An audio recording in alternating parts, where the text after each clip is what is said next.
Ravi de vous retrouver dans cette grande session d'information. Bienvenue sur Gabon 24. Sans plus tarder, les titres. Au Gabon, l'information reste dominée par l'entrée en vigueur du nouveau code de la communication qui dépénalise le délit de presse et encadre désormais les médias en ligne qui n'étaient pas pris en compte dans l'ancien code. Nous irons au Tchad où le président du Tchad, Idriss Déby, a annoncé lors des vœux à la nation la création d'une cour de justice spécialement dédiée aux crimes économiques alors que le pays est durement frappé par la crise économique. Les Tchadiens, dont les fonctionnaires en grève depuis plus de 3 mois, devraient se serrer la ceinture. Et puis dans le monde, l'attentat d'Istanbul en Turquie, revendiqué par l'État islamique et qui a fait 39 morts et de nombreux blessés lors du réveillon de la Saint-Sylvestre, a suscité plusieurs réactions. Un conseiller du président turc Recep Tayyip Erdogan a assuré que les membres de l'organisation terroriste seraient éradiqués où qu'ils se trouvent.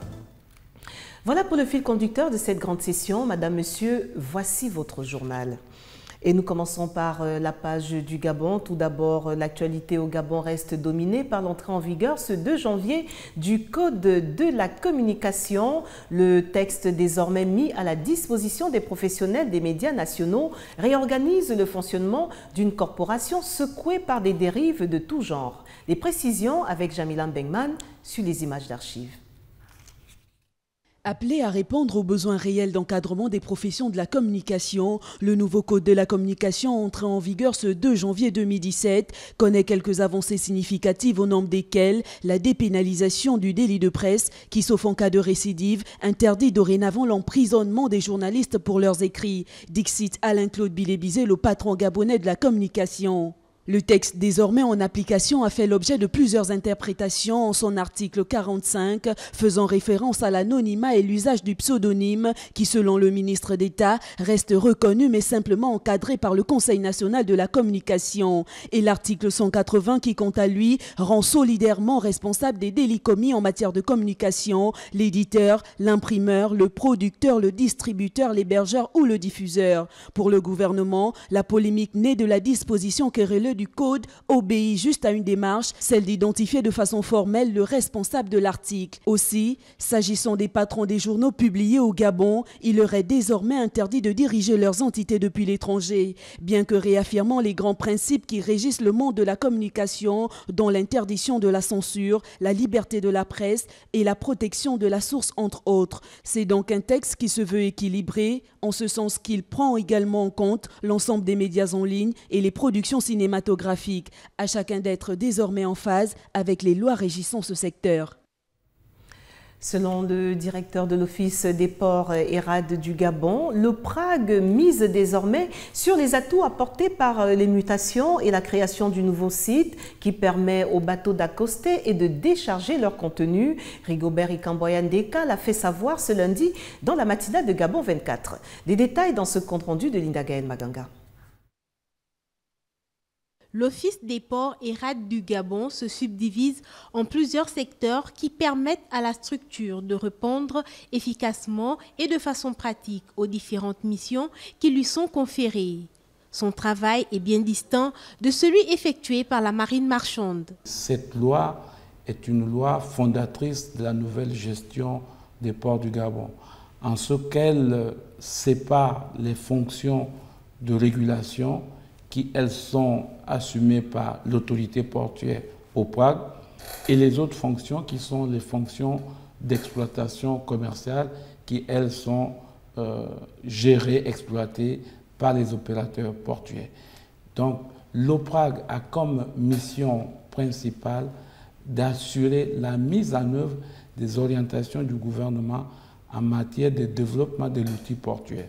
Le port minéralier, déjà opérationnel, est une zone spécialisée qui permet d'exporter les matières premières dans un environnement adapté à la préservation des conditions de transport des produits proposés sur le marché extérieur. Le chef de l'État nous a fait l'honneur d'inaugurer ce port minéralier, le 2e du genre. Ce port est effectivement en activité aujourd'hui, depuis le 30 août. Par déjà un premier train de minerai de manganèse qui est parti de Franceville pour Libreville. Importer, exporter, le PRAC maîtrise le secteur portuaire, y compris le flux humain.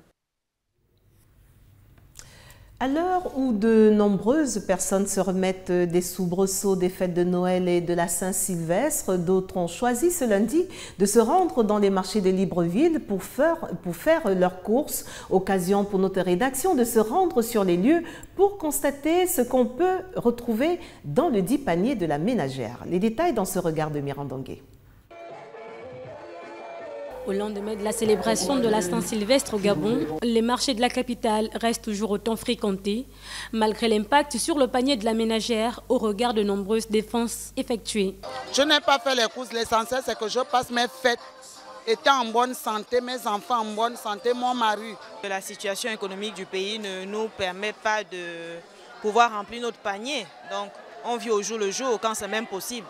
Quand ce n'est pas possible, on achète ce qu'on achetait avant pour un jour, on est obligé d'acheter pour 3 jours, 4 jours, de gérer, de serrer si vous voulez. Je suis venue acheter les condiments, les tomates, l'oignon, toutes les choses que je vends. Pour les commerçants ce lundi matin, il n'y a vraiment pas l'affluence des jours habituels. La fête, on a eu le succès, on avait des clients beaucoup même. Mais aujourd'hui, là, il n'y a pas assez beaucoup, un peu seulement. Mais quand même, Dieu nous donne un peu la chance pour avoir des clients aujourd'hui. Je suis ici là depuis 6 heures.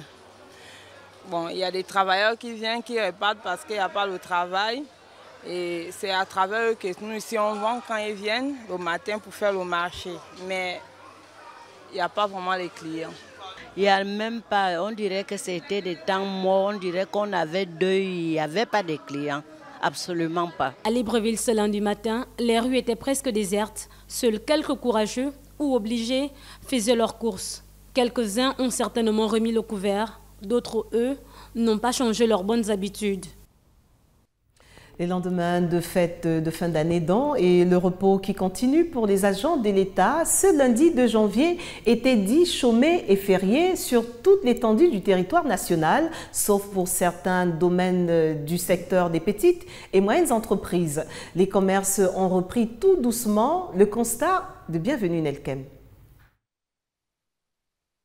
Pourtant annoncé comme journée chômée, payée et récupérable, quelques commerces ont rouvert leurs portes ce lundi 2 janvier, permettant à de nombreux Librevillois de s'approvisionner. Moi, je n'ai pas eu le temps de faire des courses pendant les fêtes. Bon, après la fête, la vie continue et on continue à s'habiller.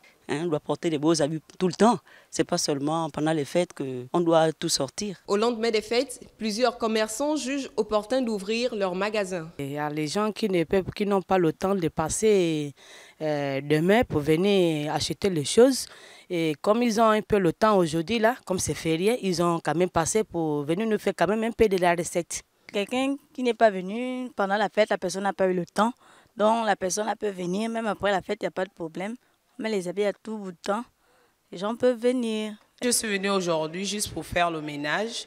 Mais s'il y a des clients qui ont besoin des renseignements, je peux les recevoir aussi. Il y a 2 clients qui sont arrivés pour prendre les renseignements. Je les ai reçus. Après, je continue mon ménage. Malgré cette reprise partielle d'activité, ils étaient encore nombreux à profiter de ce jour de repos en restant chez eux.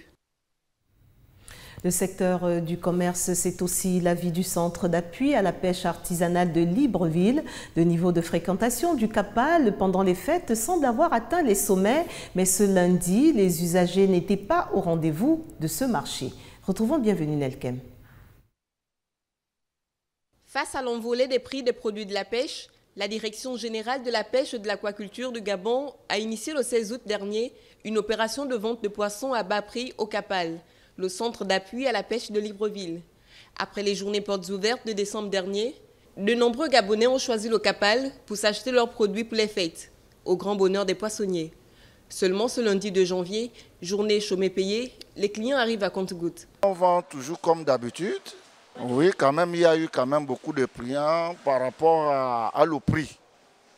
Le prix qui était le prix homologué, qui était fait par le gouvernement. Mais sinon, ça nous permet de faire connaître le Capal. Les clients affluent plus le samedi. Et leur poisson préféré? Il y a les clients qui viennent ici, ils payent les bas, mais ils ne payent pas les petits millets, mais c'est les gros millets, ils payent. Les rouges, les dollars, les sols, ils viennent payer ça ici. Malgré la fatigue de la préfète, Andy, lui, est venu s'acheter du poisson. Le coin, il est bien. Déjà, les prix sont abordables. Si vous voyez au quartier, vous achetez 1 kilo à 4 000 francs. Mais je crois qu'ici, on le fait à 3 000 francs. Et quand vous êtes un client habituel comme nous, par exemple, on a des petites remises comme ça. Ça part de 2 500. Des fois, vous pouvez même trouver 1 kilo à 2 300 ou 2 400. Le centre d'appui de la pêche artisanale de Libreville a en effet enregistré, dès son ouverture et pendant les fêtes de fin d'année, une affluence croissante des ménages qui ont sauté sur l'occasion pour se procurer du poisson et des crustacés à un prix relativement bas. Retour sur le village de Noël, et c'est en bref et en images, passé le 1er janvier, mais toujours autant d'engouement au village de Noël sur le front de mer de Libreville. Dimanche dernier, ils étaient des milliers à assister aux différentes activités qui y étaient organisées entre centres, concerts, défilés de mode. Le public était complètement conquis. En témoignent ces quelques réactions récoltées pour nous. Le village, on va dire, c'est beaucoup plus pour les enfants. Mais il y a derrière cela le souci de montrer à toute la population que l'espoir existe toujours. Même si nous avons des problèmes d'ordre divers, il faut penser que l'avenir nous promet. Nous sommes dans une nouvelle année 2017 et j'ose croire qu'avec l'effort de tous, le travail de chacun de nous, nous allons relever notre pays de là où il se trouve. Je suis trop satisfaite, très satisfaite. Si ça pouvait passer toutes les années, ce serait bon. Et sur un tout autre plan, nous allons refermer la page du Gabon. J'en viens au métier de bûcheron et ce métier est de plus en plus pratiqué à Libreville.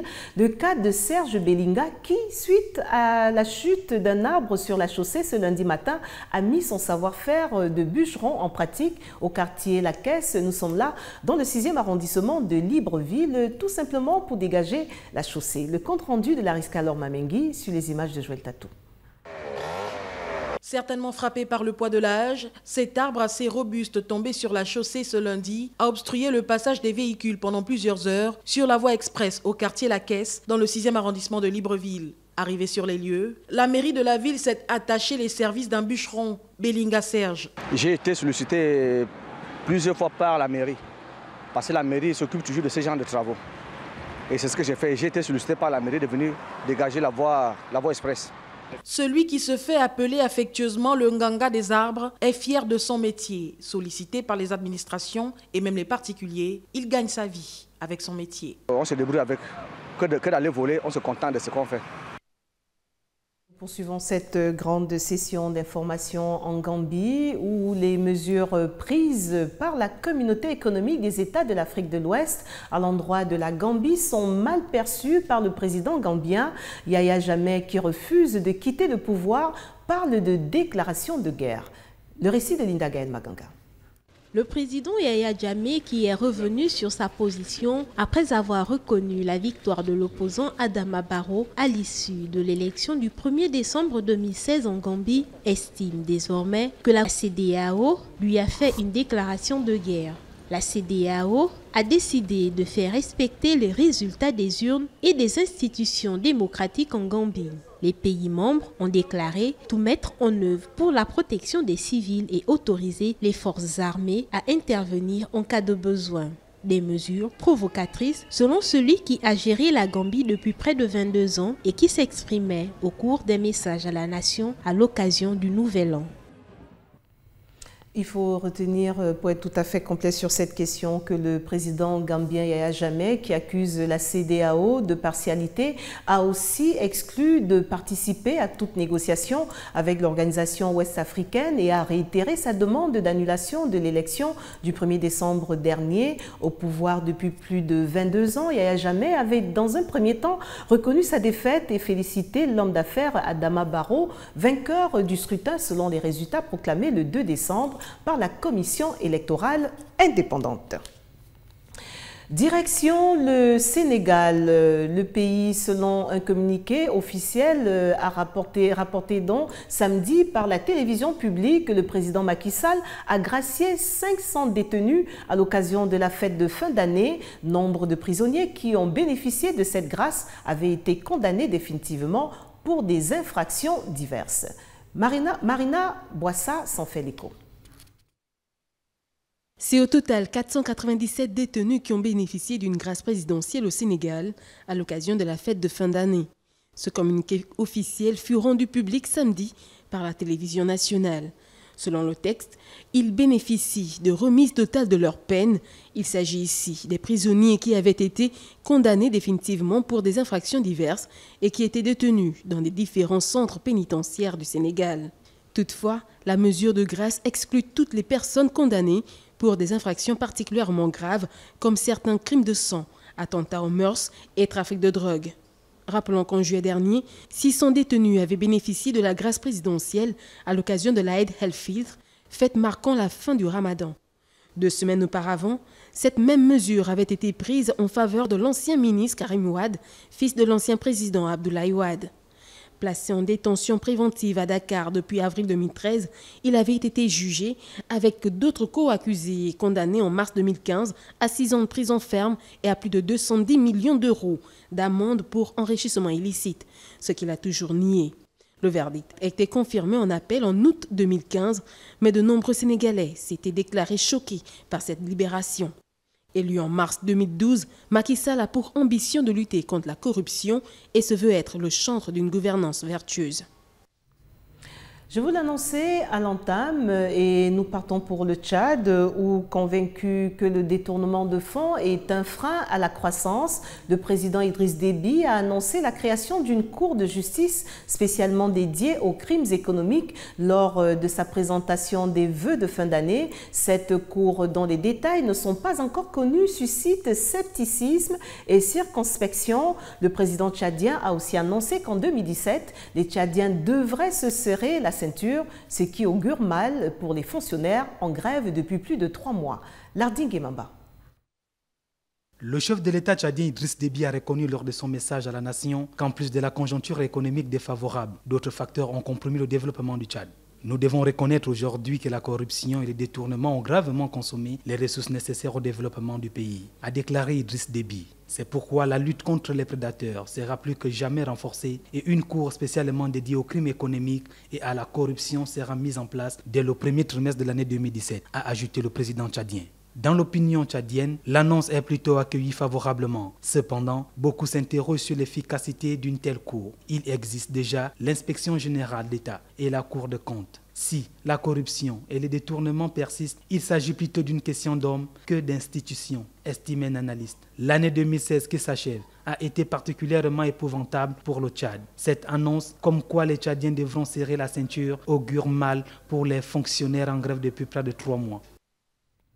Pas en reste l'actualité hors du continent. Tout d'abord en Turquie, un conseiller du président turc, Recep Tayyip Erdogan, s'est rendu ce lundi devant la discothèque Rena où 39 personnes sont mortes lors d'un attentat revendiqué par le groupe État islamique dans la nuit du Nouvel An et a assuré que les membres de l'organisation terroriste seraient éradiqués où qu'ils se trouvent. Le récit de Lariska Lormamengi. Le groupe État islamique a revendiqué lundi l'attentat contre une discothèque d'Istanbul qui a fait 39 morts dans la nuit du Nouvel An et dont l'auteur est toujours traqué par les autorités turques qui ont annoncé 8 arrestations. Dans un communiqué publié sur les réseaux sociaux, l'État islamique indique qu'un des soldats du califat a mené l'attaque au Reyna, une boîte de nuit huppée de la métropole turque. Ici, il y a des citoyens étrangers qui sont morts. Ils étaient nos invités. Ils nous avaient été confiés. Mais avec l'aide de Dieu, les investigations vont nous permettre de mettre à jour les dessous de cette affaire. L'attentat du Nouvel An survient alors que l'armée turque tente, au prix de lourdes pertes, de reprendre la ville d'Al-Bab. Dans son communiqué, l'État islamique accuse la Turquie, un pays peuplé majoritairement de musulmans, de s'être allié aux chrétiens, vraisemblablement en référence à la coalition internationale anti-djihadiste menée par Washington et dont est membre Ankara. Il est hors de question que le sang versé ne soit pas vengé. Nous allons garder un moral fort. Il est hors de question que nous sombrions dans l'obscurité. C'est tous ensemble que nous allons éradiquer partout ces moins que rien.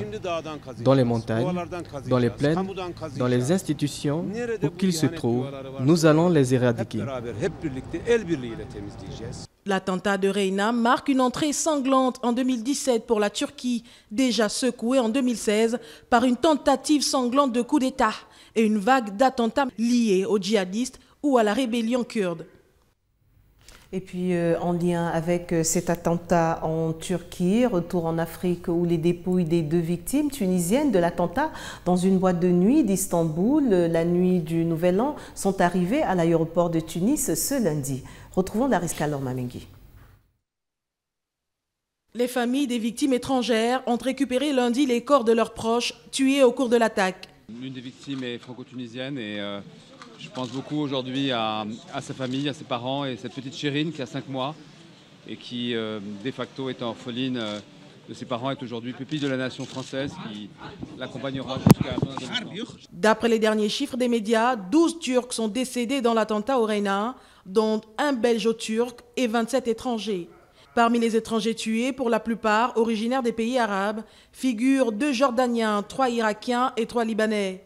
Une franco-tunisienne, une canadienne et une jeune israélienne font également partie des morts. Cette attaque a suscité une vague de réactions indignées dans le monde. Washington, Moscou, Paris et Berlin, ainsi que le pape François l'ont notamment condamné. Le chef de l'État turc, Recep Tayyip Erdogan, présidait lundi un conseil des ministres. L'état-major turc a indiqué que des avions turcs et russes avaient bombardé des cibles de l'État islamique dans le secteur d'Al-Bab dans la nuit de dimanche à lundi. Les djihadistes ont menacé à plusieurs reprises de frapper la Turquie en rétorsion aux opérations turques en Syrie. Direction la Grande-Bretagne où la reine Elisabeth II est toujours dans un état de convalescence. Elle n'a pas assisté dimanche au culte de la nouvelle année à Sandringham. D'après le palais de Buckingham, elle se remet toujours d'un gros rhume qui l'avait déjà contrainte à manquer le service de Noël. Marina Boissas s'en fait l'écho. Elle n'a pas pu honorer de sa présence dimanche au culte de la nouvelle année à Sandringham. D'après le palais de Buckingham, la reine Elisabeth II ne se sent pas encore prête à se rendre à l'église. Elle se remet encore d'un gros rhume qui l'avait déjà contrainte à manquer le service de Noël. Alors qu'elle vient de célébrer son 90e anniversaire, la reine Elisabeth II serait sur pied et traite ses affaires courantes. Mais son état de convalescence ne lui permet pas de s'engager sur plusieurs chantiers administratifs. La reine et son époux avaient déjà dû retarder d'une journée leur départ pour Sandringham à cause de son état grippal. Pour rappel, Elisabeth II honore chaque année des centaines d'engagements et il est rare qu'elle annule des déplacements pour des raisons de santé. En 2014, Elisabeth II avait assuré 393 engagements officiels et 341 en 2015. Dans son traditionnel message de Noël, diffusé comme chaque année depuis 1957 à la télévision et à la radio, la reine a salué cette année les héros anonymes du quotidien. Le rappel des titres avant de refermer cette grande session. Au Gabon, l'information reste dominée par l'entrée en vigueur du nouveau code de la communication qui dépénalise le délit de presse et encadre désormais les médias en ligne qui n'étaient pas pris en compte dans l'ancien code. Nous étions au Tchad où le président tchadien Idriss Déby a annoncé lors des vœux à la nation la création d'une cour de justice spécialement dédiée aux crimes économiques alors que le pays est durement frappé par la crise économique. Les Tchadiens dont les fonctionnaires en grève depuis plus de 3 mois devraient serrer la ceinture. Et puis, dans le monde, l'attentat d'Istanbul en Turquie, revendiqué par l'État islamique et qui a fait 39 morts et de nombreux blessés lors du réveillon de la Saint-Sylvestre, a suscité plusieurs réactions. Un conseiller du président turc Recep Tayyip Erdogan a assuré que les membres de l'organisation terroriste seraient éradiqués où qu'ils se trouvent. Voilà, Madame, Monsieur, tout ce qui a retenu notre attention pour cette grande session d'information. Au nom de toute l'équipe, merci de nous rester fidèles. L'information continue sur Gabon 24, mais en attendant, n'oubliez surtout pas que quoi qu'il arrive entre-temps, gardez le sourire. Au revoir.